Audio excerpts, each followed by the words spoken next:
Depuis le 19 août 2017, le Togo est secoué par une crise politique.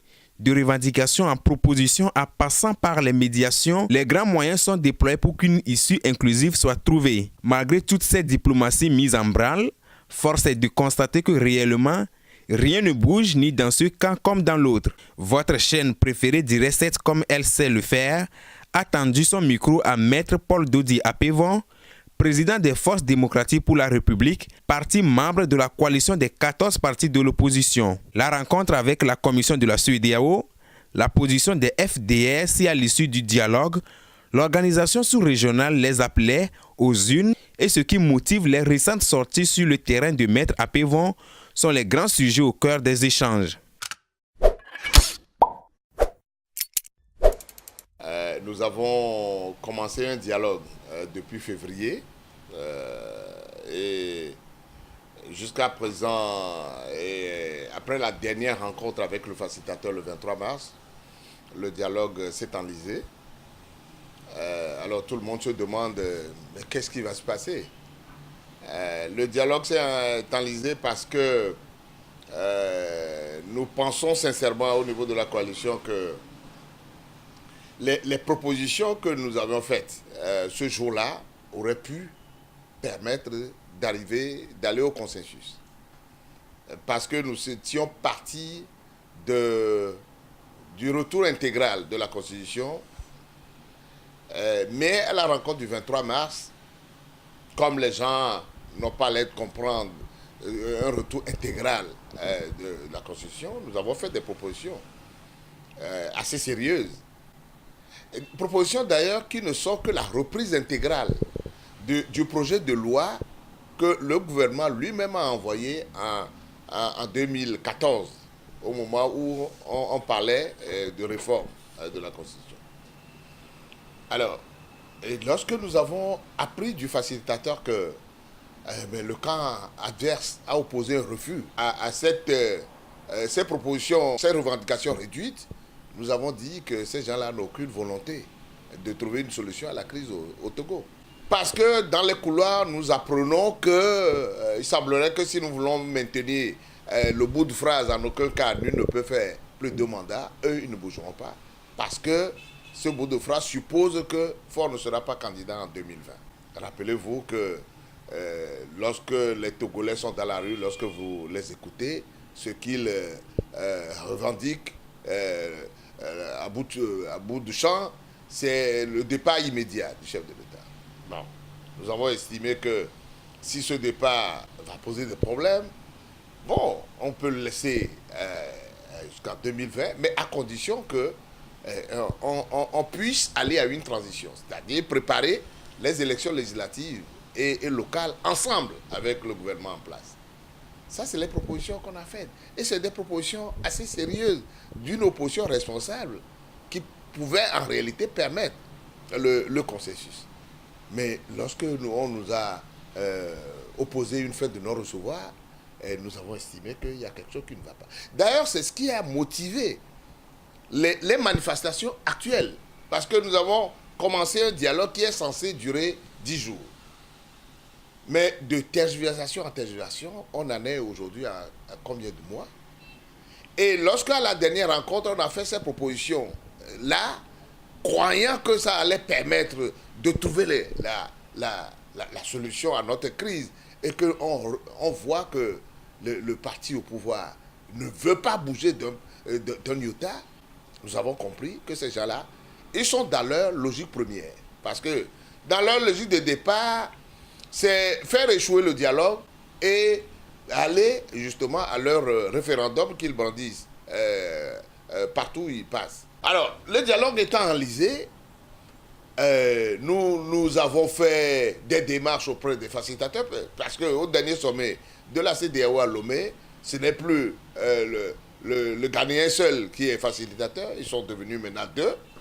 Alors, nous avons fait des démarches en leur direction pour qu'ils nous disent finalement à quel moment le dialogue va reprendre. Et nous en étions là quand finalement on nous a annoncé l'arrivée cette délégation de la CEDEAO qui est arrivée et qui nous a rencontrés. Alors, d'entrée, ils nous ont dit qu'ils sont en mission exploratoire.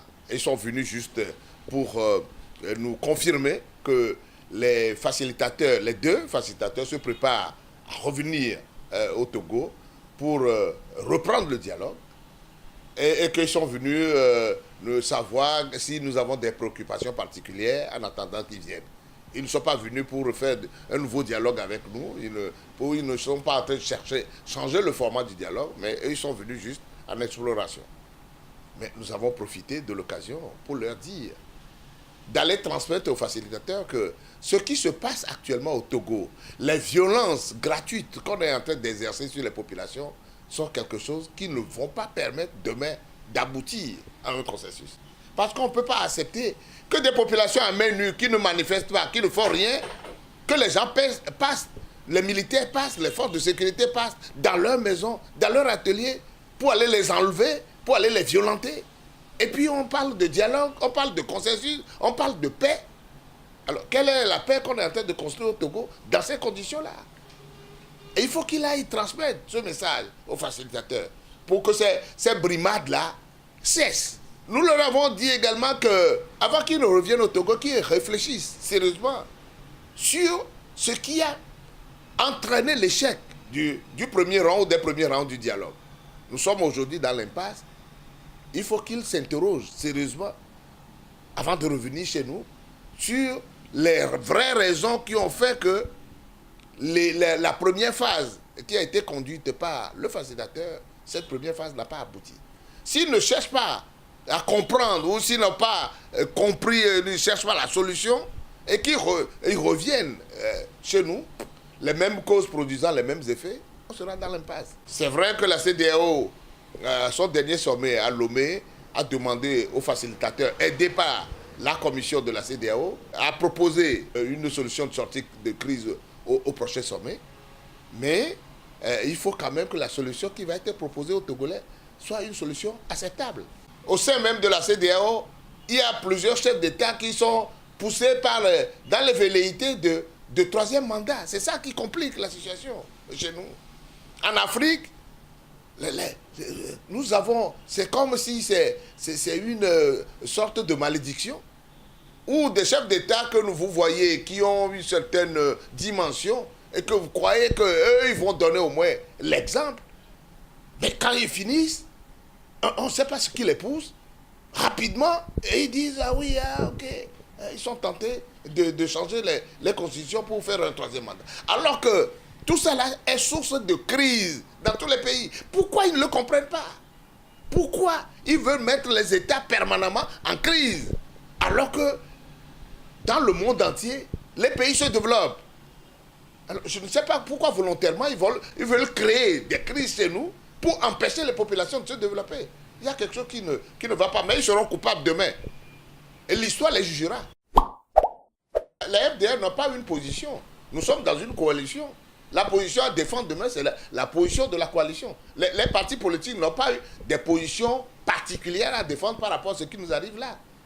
On ne peut pas dire au FDR, au parti FDR, quelle est votre position par rapport aux élections. Si nous allons à ça, c'est une vraie catastrophe. Parce que si vous me posez la question, vous poserez la même question à l'ANC, vous posez la question. Donc ça suppose que l'ANC aura une position particulière par rapport à la position de la coalition. Non, ce n'est pas ça que nous disons. Nous disons que nous sommes en coalition. Si on doit avoir une position par rapport aux élections demain, c'est la position de la coalition. Point barre. Les Occidentaux souvent nous disent, oui, le baromètre de la démocratie, c'est les élections. On les comprend. Parce que quand ils prennent les choses dans le prisme européen, les élections se déroulent bien, les gens s'expriment correctement, on donne les vrais résultats des urnes. Ça se comprend. Mais ce qui n'est pas le cas chez nous. Le fichier électoral est falsifié, les résultats sont truqués, les règles même devant conduire aux élections ne sont pas là, la constitution est bancale, et on vous dit, dans ces conditions-là, allez aux élections parce que la démocratie veut qu'on aille aux élections. Ce n'est pas ça.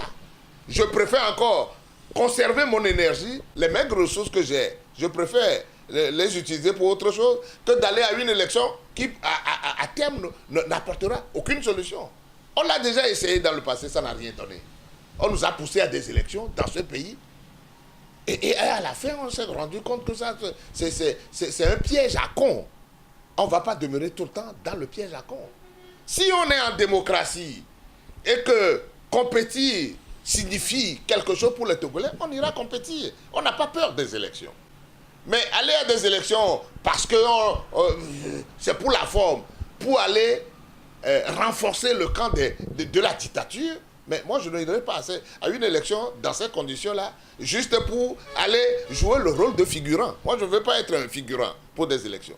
On ne va pas nous éclater pour donner des positions particulières, parce que le jour où un parti parmi nous vous dit « Ah, ce n'est pas comme ça, les conditions ne sont pas tas, vous dites ça, mais moi je vais y aller », eh bien ça va être la catastrophe. Mais ce parti risque d'être jugé, pas l'histoire. Lorsque nous avons voulu manifester, retourner dans les rues, nous avons été violentés, nous-mêmes responsables, on a été proprement gazés, vous connaissez tout ça. Les populations face à la brimade ont l'air de s'interroger. Mais il y en a qui ont été blessés, il y en a qui ont fui un peu ici et là. Vous savez qu'aujourd'hui au Togo, il y a des réfugiés, à Mango et ailleurs. Mais nous avons dit, mais il est de notre devoir d'aller vers ces populations-là pour leur présenter nos compassions. Parce que lorsque nous lançons les mots d'ordre, c'est les populations qui sont dans la rue, qui souffrent avec nous, sous le soleil, et qui sont brimées. Alors, si ces populations-là sont sources aujourd'hui de ces violences gratuites et que nous n'allons pas les encourager, donc nous ne jouons pas nos rôles de responsables. Donc nous sommes allés leur présenter nos compassions, les encourager pour leur dire que le combat n'est pas fini. Il faut que ces populations, tout le monde reste debout, tous les Togolais doivent se sentir concernés par ce qui nous arrive. Nous pensons que aller vers les populations, que ce soit à Lomé et à l'intérieur, est un programme que nous devons exécuter pour être plus proches de nos populations et les encourager à continuer à se battre jusqu'à ce qu'on ait la victoire. Et beaucoup de peuples hier étaient en difficulté, mais lorsque les populations ont compris que ce n'est pas leurs propres efforts qui doivent s'en sortir, ils s'en sont sortis. Alors, il nous appartient à nous aussi au Togo, qu'après 50 ans de ce règne-là, que nous décrions tous aujourd'hui, que nous nous mobilisions pour construire notre propre histoire. C'est parce que c'est à nous-mêmes de construire notre histoire. L'avenir nous appartient, c'est à nous de nous battre pour l'avenir de nos enfants. Donc j'encourage tous les Togolais à ne pas se décourager et à continuer le combat jusqu'à la victoire.